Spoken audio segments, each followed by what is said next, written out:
Malaria जो होता है वह हमने देखा कि प्लाज्मोडियम जो है उसके जो लार्वा या स्पोर हैं वह मच्छर के अंदर बन चुके हैं, उसके सलाइवा में बनते हैं।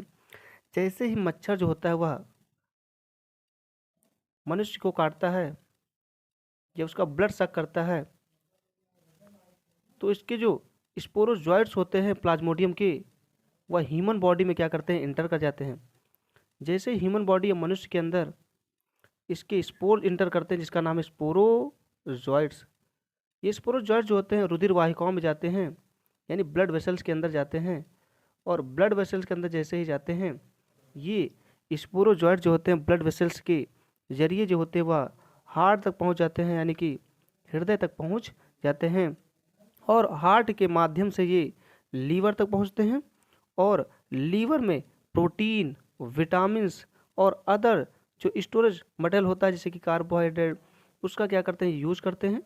इनका यूज करके स्पोरोजॉइट्स जो होते हैं वो अपना नंबर क्या करते हैं, बढ़ा लेते हैं। यानी कि प्रोटीन विटामिन का यूज करते हैं, यूज करने के बाद सेल का डिवीजन करते हैं, कोशिका का विभाजन करेंगे, जिससे प्लाज्मोडियम या के स्पोरोजॉइट जो होते हैं उनकी संख्या जो होती है वह बढ़ जाती है। जैसे इनकी संख्या बढ़ जाती है तो प्लाज्मोडियम के जो स्पोर थे उनको हम स्पोरोजॉइट बोलते हैं, और इनके हम ग्रुप को, इनके समूह को स्पोरोजॉइट के, क्योंकि कोशिका का विभाजन हुआ है तो बहुत सारे स्पोरोजॉइट बन जाते हैं।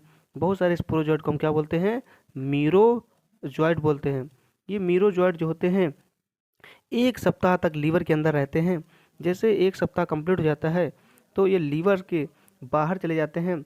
लीवर से जब बाहर जाते हैं तो ये लीवर के बाहर डायरेक्ट जाते हैं, दोबारा ब्लड वेसल्स में क्या करते हैं, इंटर कर जाते हैं। लीवर के बाहर जाने के बाद ये ब्लड वेसल्स या रुधिर वाहिकाओं में दोबारा प्रवेश करते हैं। और रुधिर वाहिकाओं हम जानते हैं कि सेल्स पाई जाती हैं, जैसे कि आरबीसी, डब्ल्यूबीसी और प्लेटलेट्स पाई जाती हैं। तो ये आरबीसी जो होती हैं उनके ऊपर अटैक कर देते हैं। जो मीरोजॉइट होते हैं वो आरबीसी के ऊपर अटैक करते हैं, जिससे आरबीसी की संख्या क्या होती है, घट जाती है।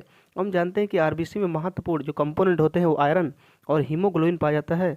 तो आरबीसी कम होने के कारण जो हीमोग्लोबिन का लेवल होता है वो बॉडी में क्या होता है, डाउन हो जाता है। या हम लोग सीधे बोल सकते हैं कि मलेरिया में जो प्लाज्मोडियम होता हुआ आरबीसी के लेवल को क्या करता है, घटा देता है, यानी ब्लड के लेवल को, और हीमोग्लोबिन को कम कर देता है, और लीवर को क्या करता है, प्रभावित करता है।